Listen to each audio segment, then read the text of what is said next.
Olá, caríssimo telespectador da Rede Século XXI, obrigado pela sua audiência. Começa nesse final de tarde do domingo, dia do Senhor, mais um programa Luz da Vida. Depois que o Senhor nos cumulou de tantas bênçãos ao longo da semana que passou, começamos mais uma semana com esse dia dedicado à ressurreição de nosso Senhor e Salvador Jesus Cristo, e nos próximos 30 minutos com você eu pretendo elevar a Deus um hino de louvor e, diante de sua palavra, aprofundar aspectos importantes da verdade revelada. Esse programa se chama Luz da Vida e você é a causa desse esforço que nós fazemos por possibilitar a todos os telespectadores da Rede Século XXI um conhecimento aprofundado da fé católica apostólica romana. Pela sexta vez, tratamos do argumento servo de Maria. Escravos de Maria, escravos de Nossa Senhora, uma expressão que integra a bimilenar tradição católica da devoção à Virgem Mãe de Deus, expressão que já vimos nos 5 programas anteriores, bem compreendida, bem fundamentada, bem respaldada pela Palavra de Deus, é utilizada sem nenhum problema e, de fato, tem ressonância, tem hálito, tem odor bíblico e é uma expressão doce, cândida, que o Filho da Bem-aventurada Virgem Maria, pela graça de Cristo, na força do Espírito Santo, mediante a fé, trata a Bem-aventurada Virgem Maria. Os 5 primeiros programas foram programas completamente dedicados a textos da Escritura sobre esse assunto. E, à guisa de recordação, cito apenas os 2 textos que fundamentam esse qualificativo tão doce à Santíssima Mãe de Deus. A carta de São Paulo aos Gálatas, capítulo 5, versículo 15. Fazei-vos servos uns dos outros pela caridade. Servos uns dos outros pela caridade. Não é somente servos de Maria, não é somente escravos de Maria, mas escravo de todos. Mas não escravos no sentido estrito, no sentido pejorativo de escravo da época antes da abolição da escravatura, seres humanos que eram tratados como coisa, como animal e que não tinham vontade própria, que não tinham direitos, que eram agredidos, chicoteados. Não é nesse sentido, mas no sentido figurado de aqueles que servem. A própria bem-aventurada Virgem Maria usou essa expressão, eis aqui a serva do Senhor. Mas precisamente por sermos servos do Senhor, nós nos tornamos servos uns dos outros. Eu estive no meio de vós como aquele que serve. E aquele que é discípulo de Cristo, o servidor por excelência, é chamado também a servir os outros. Eu repito, Gálatas capítulo 5, versículo 15, fazei-vos servos uns dos outros pela caridade. É a caridade que dá o verdadeiro, o autêntico sentido à expressão servo. E outro texto de também grande importância, a segunda aos Coríntios, capítulo 4, versículo 5, não nos pregamos a nós mesmos, mas a Jesus Cristo, o Senhor. Quanto a nós, consideramo-nos servos vossos por amor de Jesus. Servos vossos, ou seja, escravos vossos, por amor de Jesus. Portanto, a expressão escravo, a expressão servo, pode ser utilizada pelo cristão quando se dirige a todo ser humano. Não é apenas aos cristãos, mas a qualquer ser humano. O cristão é escravo de todos, mas escravos por amor de Jesus. Escravos pela caridade. Escravos por amor de Jesus, segundo aos Coríntios 4, capítulo 5. Escravos pela caridade, Gálatas, capítulo 5, versículo 13. O programa de hoje vai dar uma olhadinha num dos escritos mais bonitos de um dos santos mais queridos da Igreja. Estamos aqui com a versão eletrônica que vai aparecer na tela do seu televisor, São Luís Maria Grignon de Montfort. São Luís Maria Grignon de Montfort é um santo que nasceu na França. Ele muito escreveu sobre Nossa Senhora. E esse é um dos textos mais bonitos da devoção mariana, o tratado da verdadeira devoção a Maria Santíssima. Uma das características desse texto é a profunda fundamentação bíblica que ele dá à devoção a Nossa Senhora. E ele não cita apenas um ou dois ou três ou quatro textos, ele cita dezenas de textos da Escritura. E não diz absolutamente nenhuma novidade com relação a que a tradição que o precedeu, até o seu tempo, todos os santos da Igreja Católica citaram o que ele cita. A originalidade de São Luís Maria Grignon de Montfort é a sistematização que ele dá. A originalidade está na conjugação e na interpretação desses textos da Escritura sobre a devoção à Nossa Senhora. Mas um dos textos que ele evoca já no Antigo Testamento para falar de um sinal que ele mesmo utilizava e que os cristãos devotos da Virgem Maria no seu tempo utilizavam também. Uma coisa muito simples, um sinal. O que é o sinal? O sinal é uma realidade sensível que evoca uma realidade invisível. Então vejamos a bandeira do Brasil, é um símbolo, é um sinal. Olhando para a bandeira do Brasil, todos contemplam a pátria brasileira, que é uma realidade invisível. Esse é o papel do sinal, levar as pessoas a contemplá-lo pelos sentidos. Nesse caso, a bandeira é um sinal perceptível pela visão. Olhando para a bandeira, você é remetido, por assim dizer, a uma realidade que não está ali naquele pano, naquele tecido, naquele símbolo, que é a própria pátria. O sino da igreja é um sinal, quando chega aos ouvidos, evoca na pessoa a ideia de que vai haver ou está havendo algum evento religioso naquela igreja. Os fogos, soltam fogos, é um sinal de uma comemoração, de um aviso, de algum evento que está acontecendo, uma comemoração, etc. Pois bem, e um dos sinais sugeridos por São Raimundo Grignon de Montfort era uma cadeiazinha, uma espécie de grilhão, uma corrente que era ostentada pelos devotos de Nossa Senhora. Ele mesmo usava essa corrente.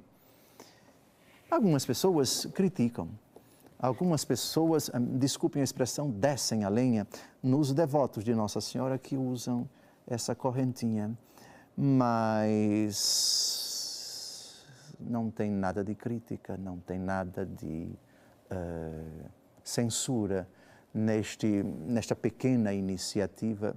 E ele dá fundamentos até no Antigo Testamento para a utilização discreta, sóbria, dessa pequena correntezinha. Vamos ao livro de Oséias, capítulo 11, versículo 4, para ver uma frase do próprio Deus quando se dirige a Israel. Reparem que ele vai falar de grilhões, vai falar de cadeias. E São Raimundo busca exatamente nessa frase um dos seus argumentos, uma das suas fundamentações. Vamos ao texto. Segurava-os com laços humanos, com laços de amor. Fui para eles como o que tira da boca uma rédea e lhes dei alimento. Laço. Deus cobre de carinho e de proteção. Deus envolve com sua providência o seu povo. Deus protege, Deus cerca. A ideia da corrente evoca exatamente isto. Aquele que usa essa correntinha, essa correntezinha, evoca a proteção de Deus. Eu estou sob o domínio de Deus, sob os auspícios de Deus, sob o cuidado de Deus. Mas tem outro texto também, do livro do Eclesiástico, capítulo 6, versículo 30. Aqui é mais explícito, porque fala de grilhões. É um elogio à sabedoria. A sabedoria aguilhoa, no sentido metafórico, por favor, a sabedoria aprisiona, por assim dizer, aquele que se coloca sob os seus cuidados. Grilhões, que é a palavra que vai aparecer aqui agora, significa exatamente isso, corrente, significa a corrente mesmo, a cadeiazinha. Vamos ao texto. Seus grilhões ser-te-ão uma proteção, um firme apoio. Suas correntes te serão um adorno glorioso. Usar a cadeiazinha no sentido bíblico, eu pertenço à sabedoria do Senhor, eu estou acorrentado pela sabedoria do Senhor. Esse é o adorno glorioso, aquele que se coloca sob os auspícios da sabedoria, poder e sabedoria de Deus, diz o apóstolo Paulo, para falar de nosso Senhor Jesus Cristo. Os judeus pedem sinais, os pagãos pedem sabedoria. Nós, porém, pregamos Cristo crucificado, escândalo para os judeus, loucura para os pagãos, mas para aqueles que creem, tanto judeus como pagãos, é poder e sabedoria de Deus. Que coisa singela, que significado bonito. Parabéns a você que utiliza essa correntezinha nesse sentido bíblico. Tire não. Use, não se envergonhe de usar não. Você, devoto da Virgem Maria, escravos de Maria, antes de tudo, escravos da sabedoria, aguilhoados pela sabedoria do Senhor, envolvidos por essas correntes. Depois, Eclesiástico capítulo 6, de 24 a 25. Escuta, meu filho, recebe um sábio conselho, não rejeites minha advertência. Mete os teus pés nos seus grilhões e teu pescoço em suas correntes. A imagem da corrente.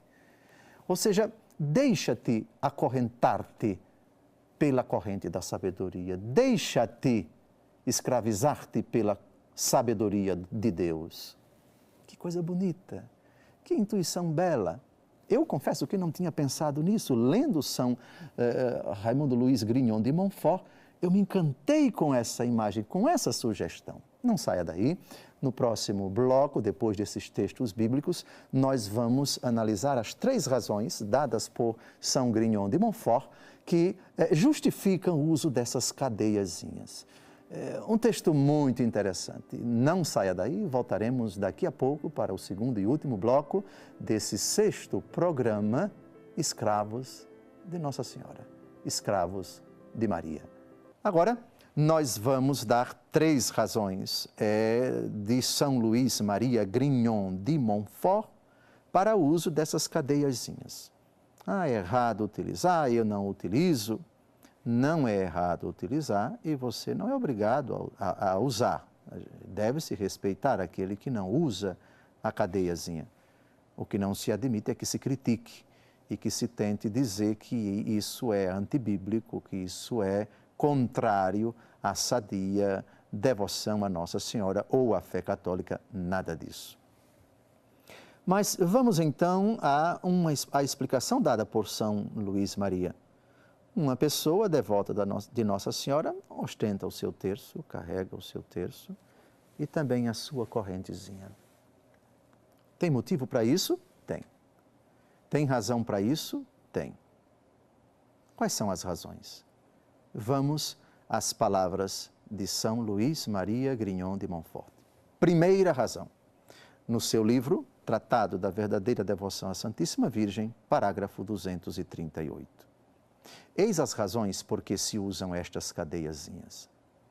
A primeira razão é para que o cristão se lembre dos votos e promessas do seu batismo, para que se recorde da renovação perfeita que deles fez, por meio desta devoção, e da estreita obrigação em que está de lhes ser fiel. O homem conduz-se muitas vezes mais pelos sentidos do que pela fé pura, e esquece-se facilmente das suas obrigações para com Deus, se não houver qualquer coisa exterior que lhes faça lembrar. Ora, estas cadeiazinhas servem maravilhosamente para lembrar ao cristão as cadeias do pecado e da escravidão do demônio, de que o batismo o livrou. Lembram também a dependência de Jesus Cristo em que o homem se colocou pelo santo batismo, bem como a ratificação que dela fez ao renovar as suas promessas. Uma das razões por que tão poucos cristãos pensam nas promessas do seu santo batismo e vivem tão livremente como se nada tivessem prometido a Deus, como os pagãos, é que não trazem nenhum sinal exterior que os faça lembrar disso. eu julgo que o raciocínio é interessante e é convincente. Vocês sabem qual é o sinal externo que os judeus do sexo masculino ostentam para lembrar que pertencem a Deus? A circuncisão. Por isso, já durante o 8º dia, toda criança do sexo masculino é levada para a competente autoridade religiosa, o rabino, para uma cerimônia, ele ser circuncidado. E sabe o que subjaz diante disso? Toda vez que ele vai fazer suas necessidades fisiológicas, ele olha para o órgão genital e lembra: eu pertenço a Deus, eu sou dele, eu sou propriedade dele. É uma ajuda, por assim dizer, isso foi determinado pelo próprio Deus. Olhando para o órgão genital circuncidado, cortado no prepúcio, o judeu do sexo masculino se lembra: eu pertenço a Deus. Muito sugestivo. O argumento aqui dado por São Luís Maria Grignon de Montfort é muito parecido. A corrente lembra as cadeias do pecado, os grilhões do pecado, dos quais Cristo Jesus libertou você. E agora que você foi libertado do pecado, aquelas correntes lembram também que você está aprisionado a Cristo. Você é servo de Cristo. Você está sobre os grilhões de Cristo, no sentido bíblico que foi dado. A renovação das promessas do batismo, a graça do batismo, e cujas promessas são: eu renuncio a Satanás, eu renuncio às suas obras, eu renuncio às suas seduções. Olhando para a corrente, constantemente, você vai lembrar disso.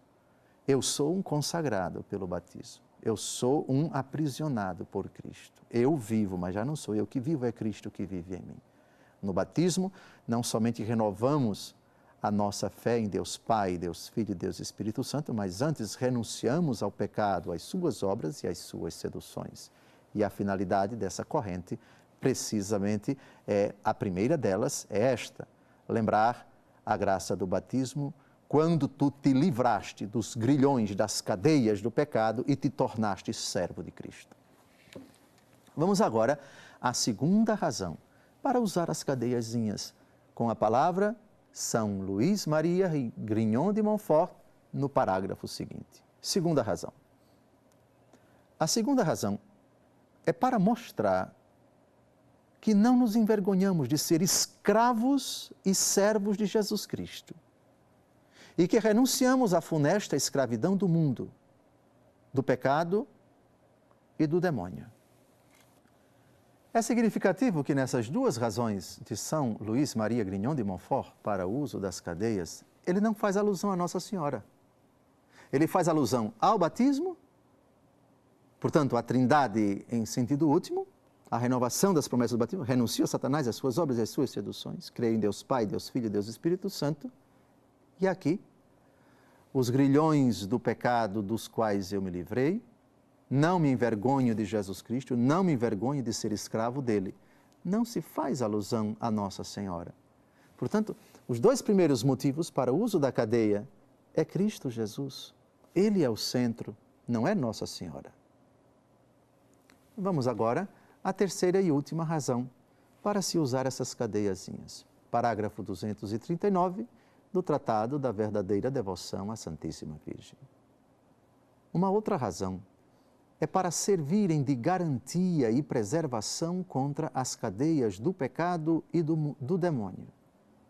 Pois temos de trazer ou as cadeias da iniquidade ou as cadeias da caridade e da salvação.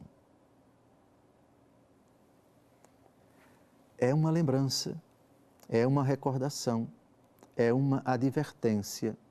Cuidado para que você não se escravize com as cadeias do demônio, com as cadeias do pecado, você que vive no mundo. Seja sóbrio, seja vigilante, fuja das ocasiões próximas do pecado, porque ou você está aguilhoado pelas cadeias de Cristo, a cadeia da verdade, os grilhões da salvação, ou você é servo de Cristo, ou então você passa a ser, com a vida de pecado, servo, escravo, aguilhoado, acorrentado pelo poder das trevas. Então vejam os três motivos recordar o sacramento do batismo, quando você renunciou a Satanás, às suas obras e às suas seduções, portanto, libertou-se dos grilhões do pecado e passou a pertencer a Cristo, portanto, tornou-se servo de Cristo, escravo de Cristo. Então, o uso da cadeiazinha no primeiro motivo é um uso negativo e positivo. Negativo enquanto rejeição ao demônio, sob o qual éramos escravos, e depois a sujeição a Cristo. O segundo motivo tão importante, eu não me envergonho de Cristo. Eu sinto nojo do demônio. Eu não me envergonho de ser cristão, de pertencer ao Senhor, de ser servo do Senhor. E o terceiro motivo, uma advertência, uma catequese, uma recordação, olhando para essa cadeiazinha. Eu me lembro, eu, nesta vida, ou sou escravo de Cristo, ou sou escravo de Satanás. Escravo de Cristo, que me salvou e que me inseriu na dinâmica da caridade, salvação e caridade, caridade e salvação. Sou servo do Senhor nesse sentido. E se não for servo dele, eu serei servo de outro. Aqui está, portanto, nenhum problema, nenhuma dificuldade, que espero que fique bastante clara, bastante evidente, bastante explícita, bastante na mente de todos, que essa devoção tão simples, tão meiga, tão terna, que traduz também exteriormente o amor a Deus Todo-Poderoso em última instância e também a veneração à Virgem Maria, no sentido bíblico, servos uns dos outros por amor a Cristo, servos uns dos outros, consideramos-nos servos vossos na caridade. Aqui está o sentido da servidão de Maria. Esse é o penúltimo programa que nós fazemos sobre esse argumento. Na próxima semana, o sétimo e último programa sobre a escravidão de Maria, servos de Maria, escravos de Maria, uma realidade profundamente normal, natural, bíblica, solidamente alicerçada na palavra de Deus escrita, na pregação da igreja, na doutrina da igreja. Exorto, incentivo, recordo e estimulo todos os filhos de Deus pelo batismo a manifestarem exteriormente a sua devoção à Santíssima Virgem, de quem somos servos.